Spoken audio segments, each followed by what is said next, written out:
ప్రభు యేసుక్రీస్తు నామములో కూడి చేరి వచ్చిన మీ అందరికీ కూడా ప్రేమ వందనాలమ్మా. బాగున్నారా? దేవునికి స్తోత్రం. మేము దేవుని వింటారా? ఈ సమయంలో వాక్య ధ్యానంలోకి వెళ్ళిపోదాం. ఈనాటి వాక్య ధ్యానం కొరకై పరిశుద్ధ గ్రంథమైన బైబిల్లో నుండి 101వ కీర్తన 3వ వాక్యాన్ని చదువుకుందాం.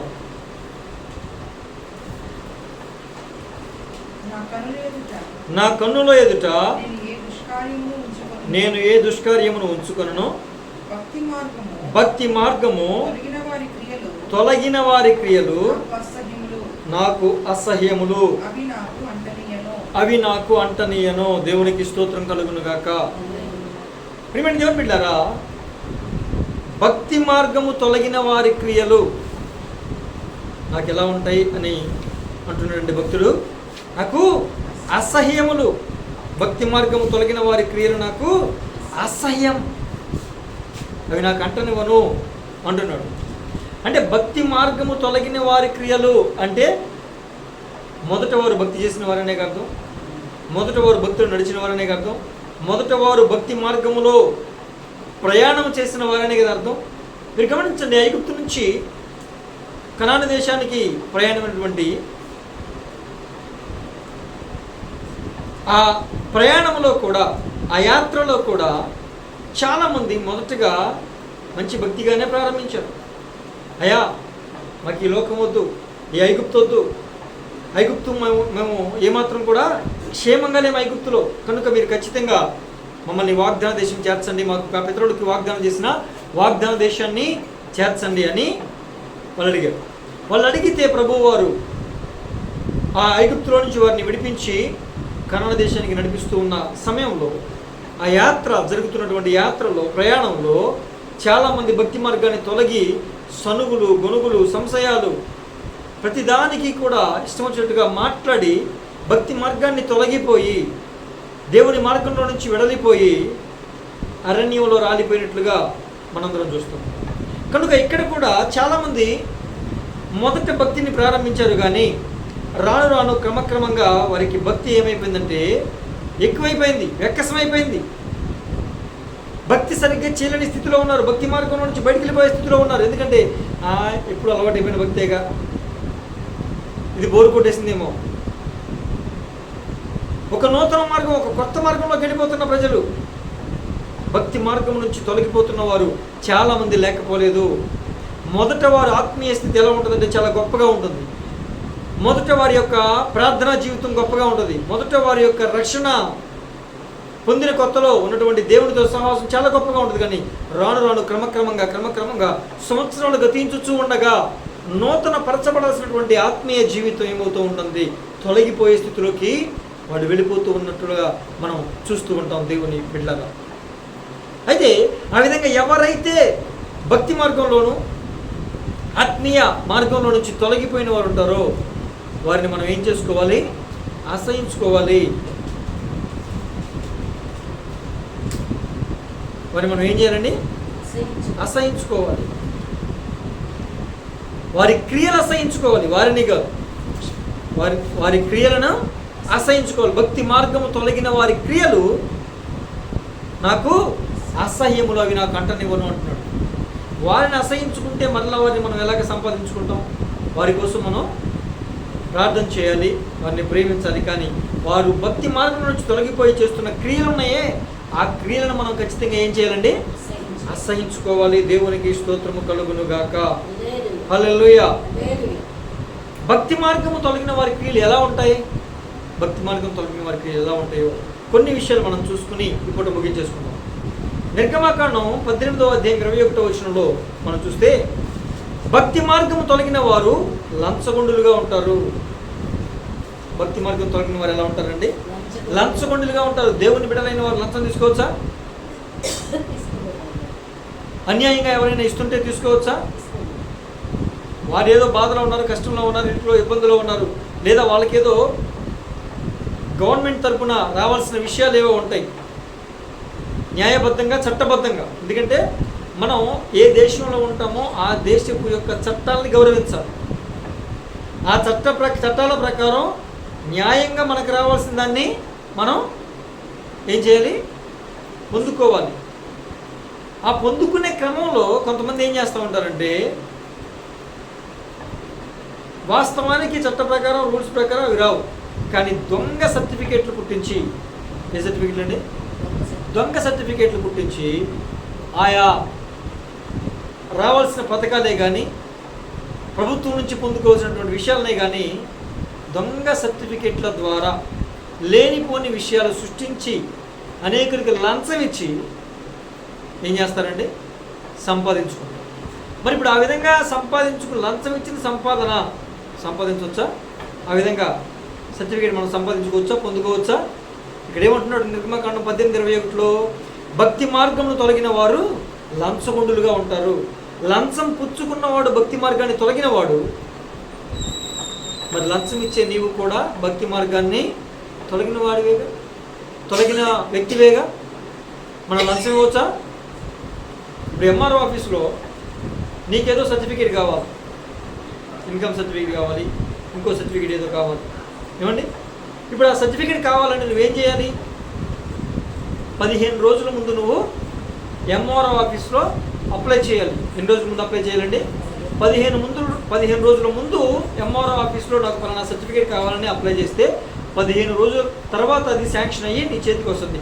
అది రూల్స్ ప్రకారం, చట్ట ప్రకారం నువ్వు తెచ్చుకున్నటువంటి సర్టిఫికేట్. అలా కాకుండా మనకి ఆ సర్టిఫికేట్ అవసరం వద్దని ముందే తెలిసి ముందుగా మనం అప్లై చేయకుండా 2-3 రోజుల్లో మనకు అర్జెంటుగా కావాలని చెప్పి ఎంఆర్ఓ ఆఫీసులోకి వెళ్ళి, అయ్యా మాకు అర్జెంటుగా కావాలి, మాకు ఇవ్వండి అంటే వాళ్ళు ఏమంటారు? అలా కుదరదండి, రూల్స్ ప్రకారం 15 రోజులు టైం పడద్దండి అంటారు. మనం ఏమంటాం? సార్ మీరు తలుచుకుంటే అవదా, ఏదో ఒకటి ఎంత కొంత అని. ఎవరు? నేను వేరే వాళ్ళ కోసం మాట్లాడుతున్నాను, క్రైస్తవుల కోసం మాట్లాడుతున్నాను అనేవాళ్ళు లేరా? ఎంతో కొంత ఇస్తామండి, చేసి పెట్టండి, మీ చేతుల పనేగా అనేవాళ్ళు లేరా అండి?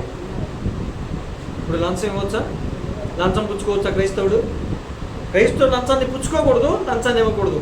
లంచం ఇచ్చినా లంచాన్ని పుచ్చుకున్న వీళ్ళెవరో భక్తి మార్గమును తొలగిన వారు, భక్తి మార్గాన్ని తొలగిన వారు. దేవునికి స్తోత్రం.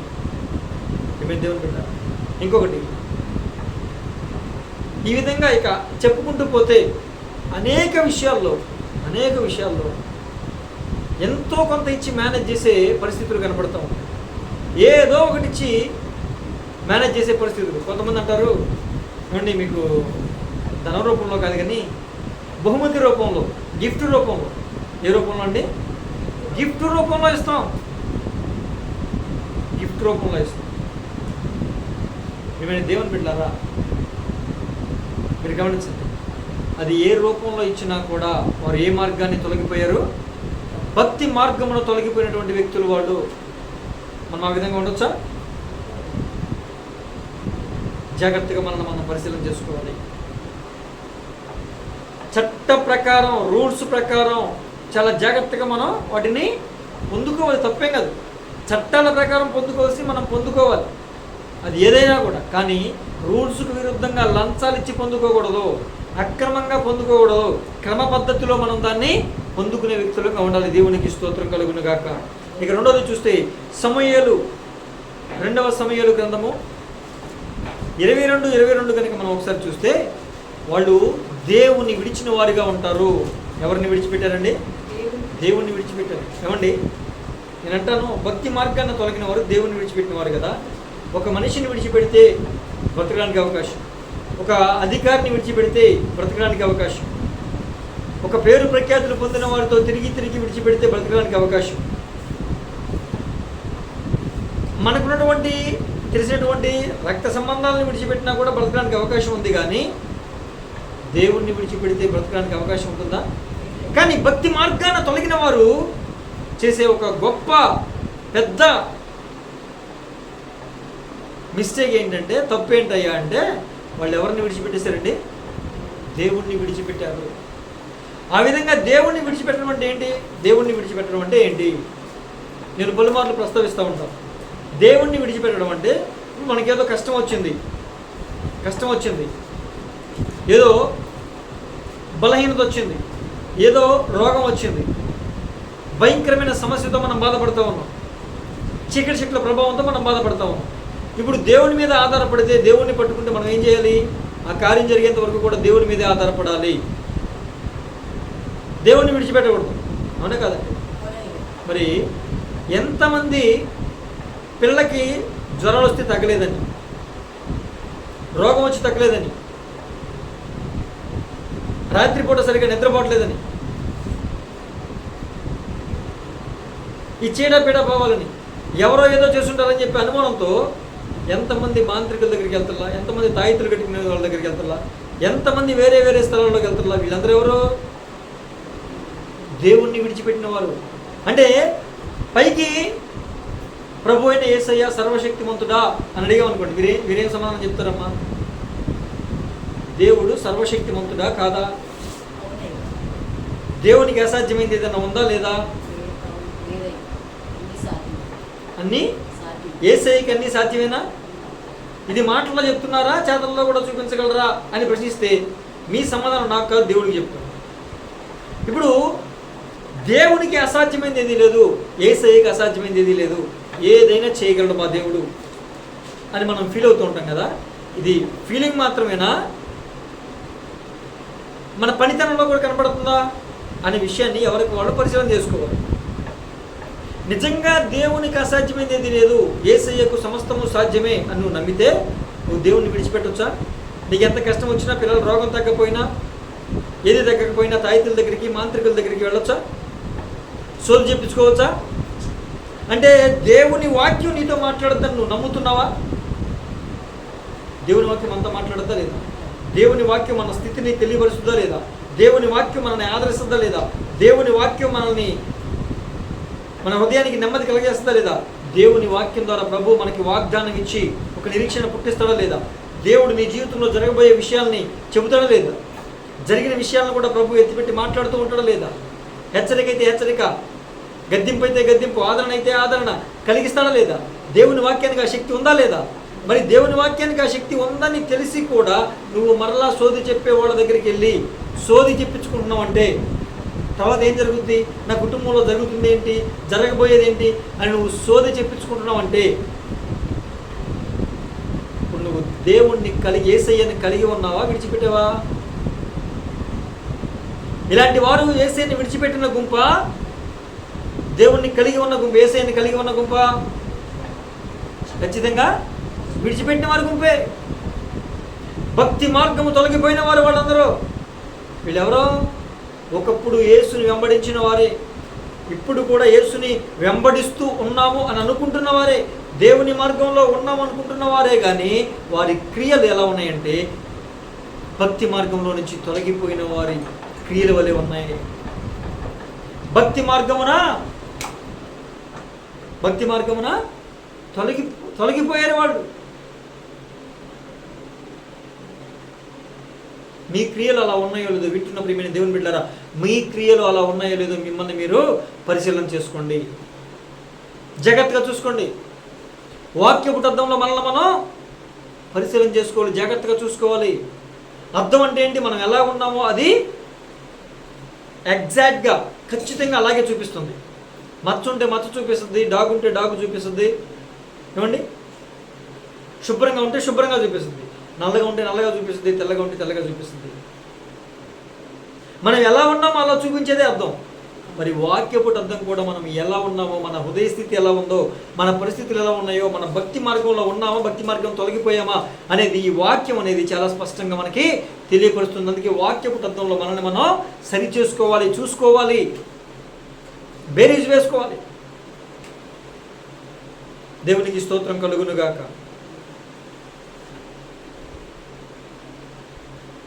ఏమేమి దేవుని బిడ్డలారా, కీర్తనల గ్రంథం 28:3లో మనం ఒకసారి చూస్తే, 28వ కీర్తన 3వ వాక్యాన్ని కనుక మనం చూస్తే, వారు దుష్టాలోచన హృదయములో ఉంచుకొని తమ పొరుగు వారితో సమాధానంగా మాట్లాడతారు. ఈ భక్తి మార్గం తొలగిపోయిన వారి మరొక క్రియ, మరొక చర్య ఏంటో తెలుసా? వారు ఏం చేస్తారండి? దుష్టాలోచన హృదయంలో ఉంటుంది, కానీ వారి పైకి ఎలా మాట్లాడుతూ ఉంటారు? సమాధానంగా. అసలు మీ మీద మాకు కోపం ఏమీ లేదు, మీ మీద మాకేమీ ఈర్ష్య లేదు, మీ మీద మాకేమీ కక్ష లేదు, మీ మీద మాకేమీ అసూయ లేదు, మీరంటే మాకు చాలా ప్రేమ, మీరంటే మాకు చాలా వాత్సల్యం, అసలు మీరంటే మాకు ఎంత ఇష్టమో తెలుసా అని వారి మాటల్లో చెబుతారు. కానీ వాళ్ళ హృదయం లోపల ఏముంటుందండి? వాళ్ళ హృదయం లోపల ఏముంటుంది? దుష్టత్వం, దుష్ట ఆలోచన, దుష్టుని యొక్క ఆలోచన ఉంటుంది. పైకి మీరు బాగుండాలి అని కోరుకుంటారు, కానీ వారి లోపల ఎలాంటి ఆలోచన ఉంటే వీళ్ళు ఖచ్చితంగా నాశనం అయిపోవాలి అనే ఆలోచన వారు కలిగి ఉంటారు. వీరు ఏ కోవకు చెందినవారు? భక్తి మార్గమున తొలగిపోయిన వారు.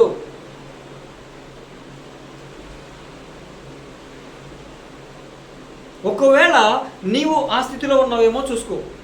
నీ ఆలోచన, హృదయాలోచన ఒకలాగా ఉండి పైకి సమాధానంగా మాట్లాడుతున్నావేమో నువ్వు పరిశీలన చేసుకోవాల్సిన అవసరం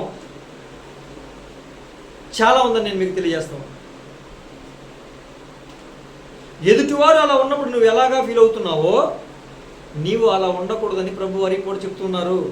భక్తి మార్గము తొలగిన వారి క్రియలు నాకు అసహ్యము. ఇలాంటి క్రియలు నువ్వు అసహించుకుంటున్నావా, ప్రేమిస్తున్నావా? ఇలాంటి క్రియలను విడిచిపెట్టావా, కలిగి ఉన్నావా? ఇలాంటి క్రియలను నీవు పాటిస్తున్నావా, చిచి అని చెప్పి వాడికి దూరంగా ఉన్నావా? ఒకసారి నువ్వు పరిశీలన చేసుకోమని నేను వాక్యానుసారంగా మీతో నేను ప్రేమపూర్వకంగా హెచ్చరిస్తున్నాను. ఎవరిని వారమే మనం పరిశీలన చేసుకోవాల్సిన విషయం ఉంది, అవసరం ఉంది. పరిశోధించుకోవాలి, పరీక్షించుకోవాలి. అపోస్తలుడైన పౌలు గారు లాంటి గొప్ప వ్యక్తి ఏమన్నాడండి? అనేకులకు బోధించి నేనే భ్రష్టుడైపోతానేమో అని నన్ను నేను పరీక్షించుకుంటూ ఎప్పటికప్పుడు నా శరీరాన్ని నల్లగొట్టుకుంటున్నా, ఉపవాసాలతో జాగరణలతో నా శరీరాన్ని నేను నల్లగొట్టుకుంటున్నాను అంటున్నాడు. మనంతటి ఆయన ఎవరు? యేసయ్య ఎలా జీవించాడో నేను అలా జీవించా. నేను క్రీస్తుని పోలి నడుచుకున్నా, మీరు నన్ను పోలి మీరు నడుచుకోండి, బ్రతకండి అని చెప్పిన వ్యక్తి, అంత గొప్పగా భక్తి చేసిన వ్యక్తి, అంత గొప్పగా దేవుని సేవ చేసిన వ్యక్తి. మరి ఆయనే పరిశీలన చేసుకుంటున్నాడు, పరీక్షించుకుంటున్నాడు, తన శరీరాన్ని నల్లగొట్టుకున్నాడు. అంటే మనం పరిశీలించుకోవద్దా, పరీక్షించుకోవద్దా? ఒకసారి మనల్ని మనం వాక్యం అనే అర్థంలో చూసుకోవద్దా? మనలో ఉన్న లోపాలను సరి చేసుకోవడానికి ప్రయత్నం చేయొద్దా? ఖచ్చితంగా చేయాలి. ఈ రోజున ప్రభువు వారు మాట్లాడుతున్న మాటలు మనలో ఉన్నాయా లేదా? దేవుణ్ణి విడిచిపెట్టడం అంటే ఏంటి? ఆదివారం ఆరాధనకు వస్తామా? వీలైతే వస్తాం, లేకపోతే లేదు. పని ఉంటే వెళ్ళిపోవడమే, పని లేకపోతే రావటం. అంటే వారానికి ఒక్కసారి కూడా ఆదివారాలు మనం దేవునికి సమయాన్ని ఇవ్వలేని స్థితిలో ఉంటున్నాం. ఒకరోజు కొంతమంది వస్తే ఇంకో రోజు కొంతమంది రారు. ఈ వారం ఒకరు వస్తే ఇంకో వారం ఇంకొకరు రారు. అదేమని అడిగితే ఏదో ఒక చిన్న కారణం. వారం రోజులు 6 దినాలు కాపాడిన దేవునికి కృతజ్ఞతలు చెల్లించడానికి, దేవుని సన్నిధిలో గడపడానికి, దేవుడిచ్చే ఆయన సన్నిధిలో గడిపితే వచ్చే ఆశీర్వాదాలని పొందుకోవడానికి మనకి ఇష్టం లేకుండా పోతుందంటే మనం ఏమనుకోవాలి? అసలు మనం భక్తి మార్గంలో ఉన్నాం అనుకోవాలా, తొలగిపోయాం అనుకోవాలా? 2 గంటల సమయాన్ని దేవునికి ఇవ్వలేకపోతున్నాం అంటే మనం ఆదివారం మొత్తం అంతా పని ఏమన్నా ఉన్నావా?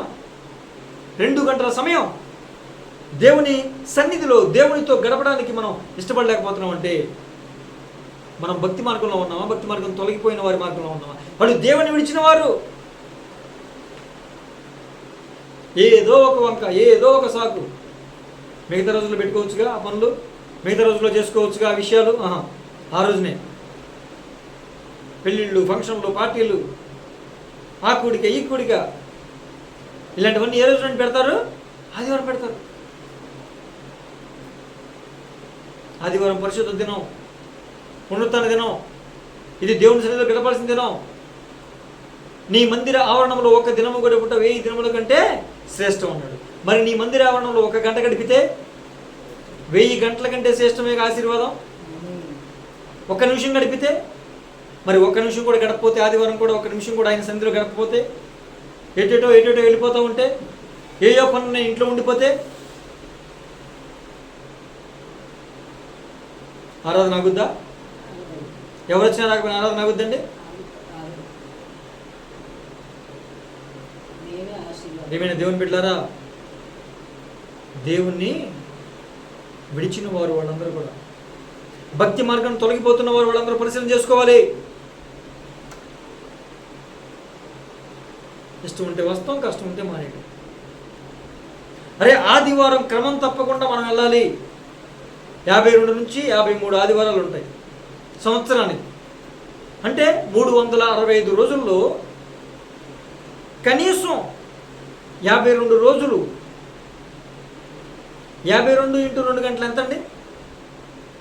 104 గంటలు మనం దేవునికి ఇవ్వలేకపోతున్నాం అంటే అసలు మనం ఏమనుకోవాలి? మనం భక్తి మార్గంలో ఉన్నవాళ్ళు కదా.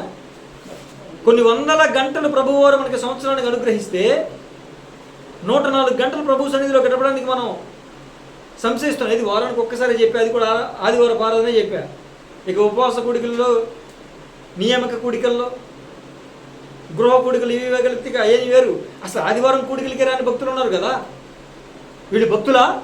భక్తి మార్గాన్ని తొలగిన వారా? ఈ 2 గంటల పని అయిపోయి, ఈ 2 గంటలు వచ్చిన తర్వాత కొనే మిగతా పని ఏమైనా ఉంటే అంత కాంట్, బట్ అర్జెంట్ పని అయితే అప్పుడు వెళ్ళొచ్చుగా, అప్పుడు చూసుకోవచ్చుగా. దేవుని సన్నిధిలో గడిపి ఆశీర్వాదం కోల్పోతున్నటువంటి వారు వీళ్ళు భక్తి మార్గంలో తొలగిపోతున్నారు. చాలా జాగ్రత్తగా చూసుకోవాలి.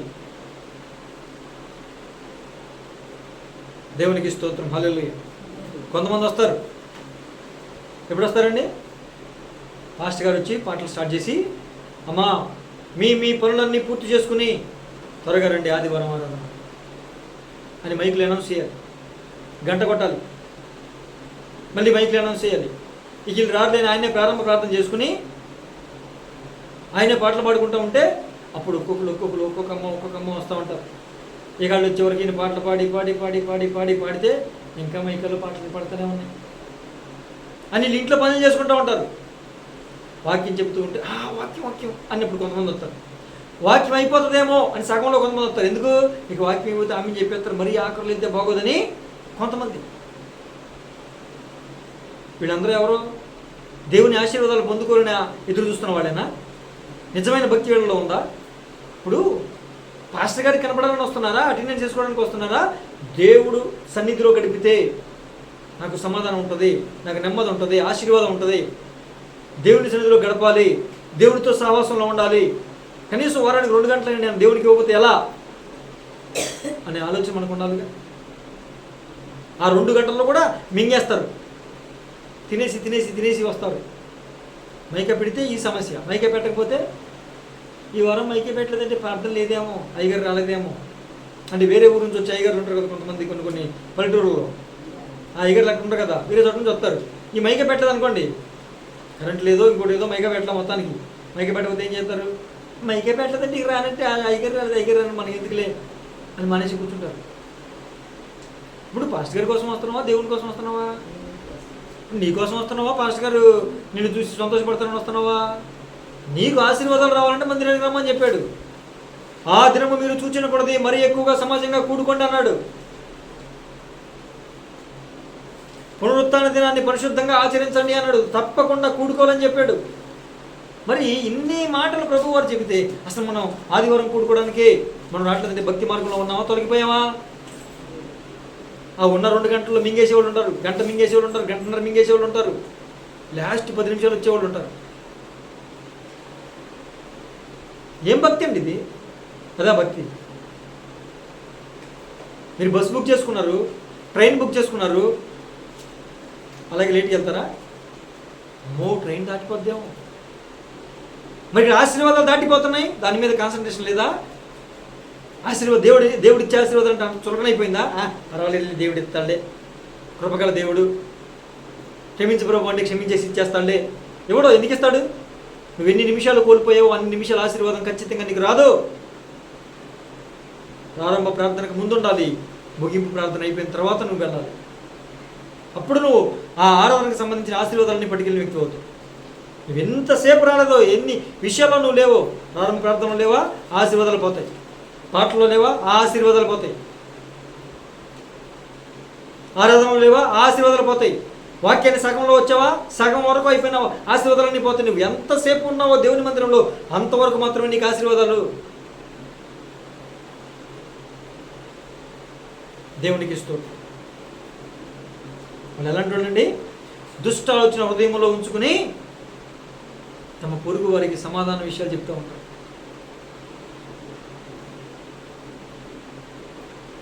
దేవుణ్ణి విడిచిన వారుగా ఉంటారు. ఇంకేం చేస్తారు తెలుసా? కీర్తన 36:1 ప్రభు వారు చెప్తారు, వారి హృదయములో అతిక్రమము దేవోక్తి వలె పలుకుతారు. బా, ఎలా పలుకుతారంటండి? నిజంగా దేవుడు మాట్లాడుతున్నాడు అన్నట్టుగా పలుకుతారంట. వాస్తవానికి అదేంటిది?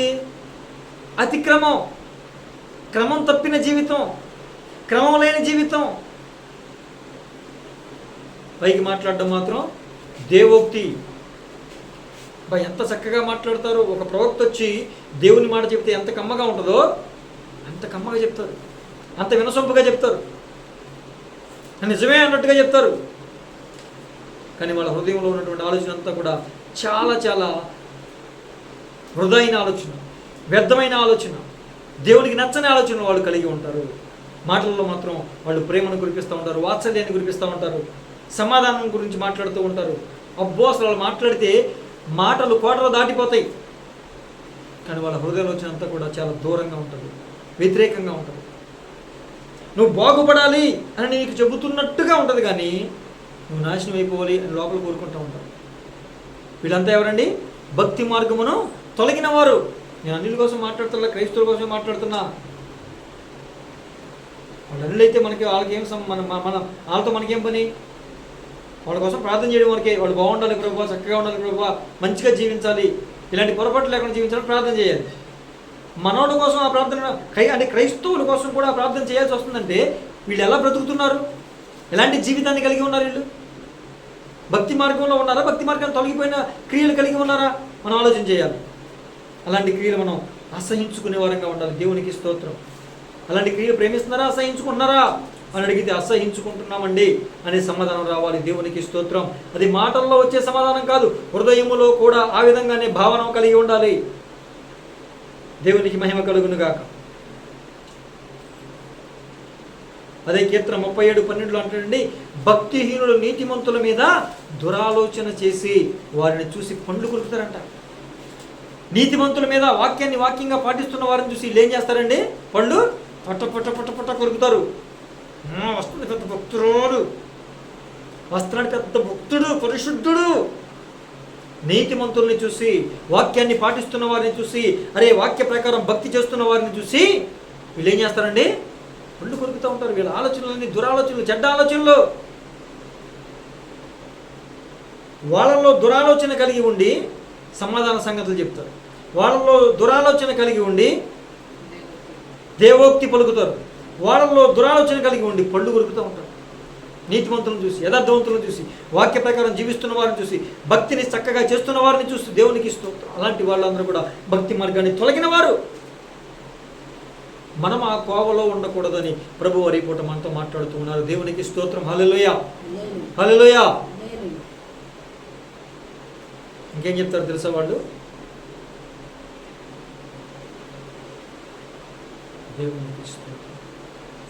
యథార్థవంతులను 37వ కీర్తన 14లో మనం చూస్తే, యథార్థవంతులను చంపుటకు కత్తి దూసి ఉన్నారు. యథార్థవంతుల్ని చంపడానికి కత్తి దూసి ఉన్నారు. ఏమండి, కత్తి దేనికి సాదృశ్యం చెప్పనండి? నాలుగుకి సాదృశ్యం. ఏది? ఈ వాక్యం కోసం మాట్లాడుతున్నాం.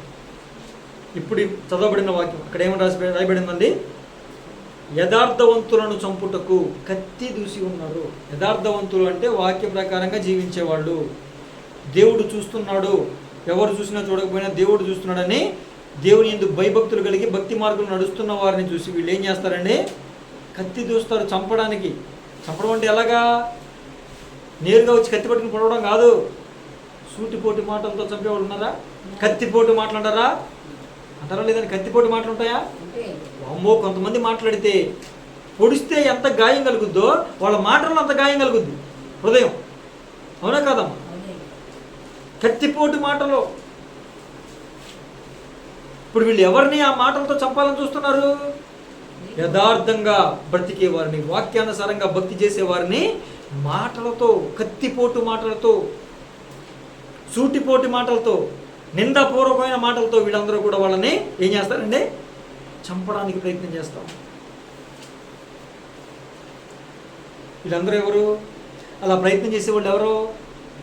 కత్తిపోటు మాటలతో, ఎదురు వారి హృదయాన్ని గాయపరిచేవారు, హృదయాన్ని చంపేవాళ్ళు, చంపాలని చూసేవాళ్ళు ఎవరండి? భక్తి మార్గాన్ని తొలగిన వారు దేవునికి ఇస్తారు. అంత మాత్రమే కాదండి, 58వ కీర్తన 3వ వచనంలో అంటాడు, వీళ్ళు అబద్ధాలు ఆడతారు. వీళ్ళు ఏం చేస్తారండి? అబద్ధాలు ఆడతారు.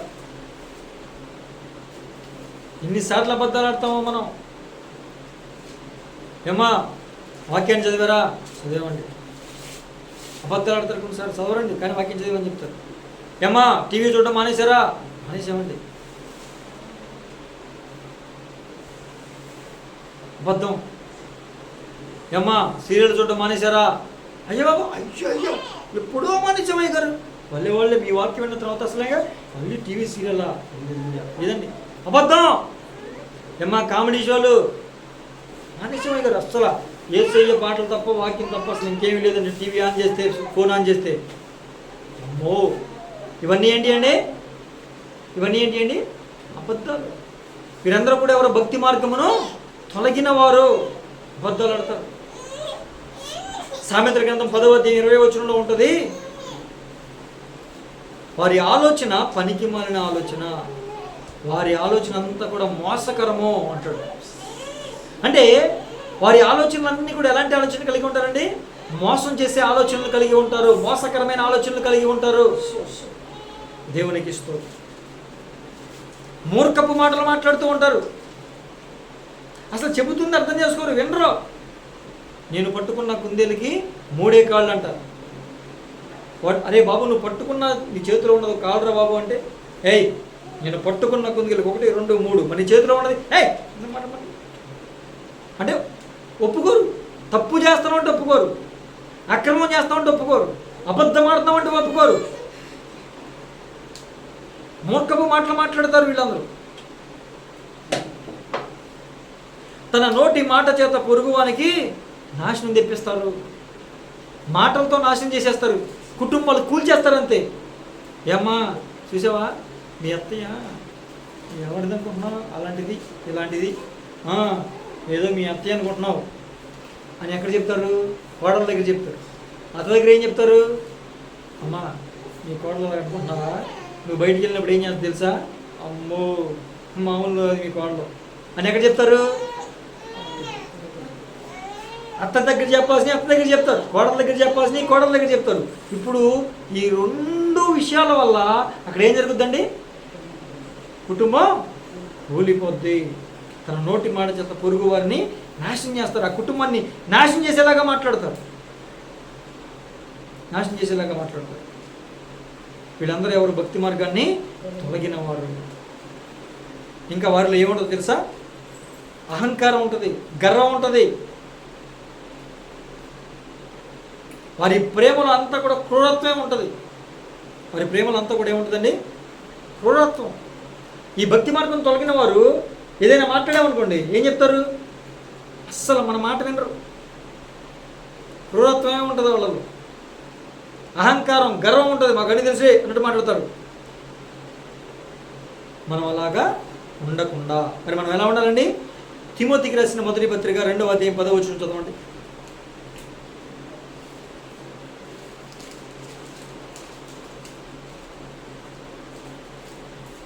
తిమోతికి రాసిన మొదటి పత్రిక 2వ అధ్యాయం 10వ వచనం. దైవ భక్తి గలవారమని చెప్పుకొని స్త్రీలకు తగినట్టుగా సత్క్రియల చేత తమ్మును తాము అలంకరించుకోవాలి. ఇప్పుడు భక్తి మార్గంలో ఉన్నవాళ్ళు ఎలా ప్రవర్తించాలండి? దైవ భక్తి గలవారమని చెప్పుకున్నట్లుగా, దానికి తగినట్లుగా సత్క్రియలు. మనలో ఏ క్రియలు ఉండాలండి? చెప్పాలి మీరు. మనలో ఏ క్రియలు ఉండాలమ్మా? సత్క్రియలు ఉండాలి. ఆ సత్క్రియల చేత మనల్ని మనం ఏం చేయాలండి? అలంకరించుకోవాలంటే బయట వారికి మనల్ని మనం కనపరుచుకోవాలి. మనల్ని మనం ఎలా చూపించుకోవాలంటే ఒక మంచి ప్రవర్తన కలిగి మనము బయట వారికి కనపరుచుకోవాలి. భక్తి మార్గము తొలగిన వారి క్రియలను మనం అసహించుకుంటూ వాటిని అసలు మన దగ్గరికి రానివ్వకుండా, అంటుకొనివ్వకుండా జాగ్రత్త పడుతూ దైవ భక్తి గలవారమని చెప్పుకొని స్త్రీలకు స్త్రీ అంటే దేనికి పోల్చబడిందండి? సంఘానికి పోల్చబడింది. భక్తి కలిగిన సంఘము అనగా నీవు నేను. సంఘం అంటే మనుషులేనండి. సంఘం అంటే ఎవరండి? మనుషులు. అంటే వీళ్ళు భక్తి మార్గంలో ఉన్న వ్యక్తులు అని చూసిన వారు అనుకున్నట్లుగా మన ప్రవర్తన ఒక మంచి ప్రవర్తన కలిగిన వారంగా, మన క్రియలు ఒక మంచి సత్క్రియలు కలిగిన వారంగా మనము జీవించిన వారంగా ఉండాలి. వాటిని మనం ఇతరులకు కనపరచు వారముగా మనము ఉండాలి. దేవునికి స్తోత్రం కలుగును గాక. ఏమైనా దేవుని బిడ్డలారా మీరు గమనించండి. భక్తి మార్గము తొలగిన వారి క్రియలు ఎలా ఉన్నాయో మనం చూసాం. వీటన్నిటినీ కాకుండా వాటిని అసహించుకుంటూ, వాటిని మనకి అంటనివ్వకుండా జాగ్రత్తలు తీసుకుంటూ, ఒకవేళ మనలో ఉంటే ఇప్పుడే వాటిని మనం ఏం చేసుకోవాలండి? తీసేసుకుంటూ, కడిగేసుకుంటూ, విడిచిపెట్టేసి భక్తి గల వారమైనటువంటి వ్యక్తులంగా, దేవుని దృష్టిలో మంచి క్రియలు కలిగిన వారంగా మన ప్రవర్తనను ప్రభువుకి కనపరుస్తూ భక్తి మార్గంలో మనం కొనసాగి రాకడలో ఎత్తబడినట్లుగా మనం భక్తి చేసి, దేవుని మెప్పించే భక్తి చేసి రాకడలో ఎత్తబడే ఆ కృపను పొందుకోవాలని కోరుకుంటూ, భక్తి మార్గము తొలగిన వారి క్రియలను ఖచ్చితంగా అసహించుకునే వారంగా ఉండాలని, వాటిని మనకి అంటనివ్వకుండా జాగ్రత్తలు తీసుకునే వారంగా ఉండాలని కోరుకుంటూ, అట్టి కృప ప్రభు మనకి దయచేయాలని, ఒకవేళ మనలో భక్తిహీనతకు సంబంధించినటువంటి భక్తి మార్గాన్ని తొలగిన వారి క్రియలు మనలో ఏమైనా కలిగి ఉంటే, ఇప్పుడు ప్రభు వారు మనతో మాట్లాడిన కొన్ని విషయాలు ఉన్నాయి, ఆ విషయాల్లో ఒకవేళ మనకేమన్నా కలిగి ఉంటే ఆ క్రియలన్నింటినీ కూడా మనం విడిచిపెట్టి ఇప్పటి నుంచైనా సరైన భక్తిని చేసి భక్తి మార్గంలో కొనసాగి ముక్తిని పొందుకోవాలని కోరుకుంటూ, ఆశిస్తూ నా మాటలు ముగిస్తున్నా, ప్రార్థన చేసుకున్నాను.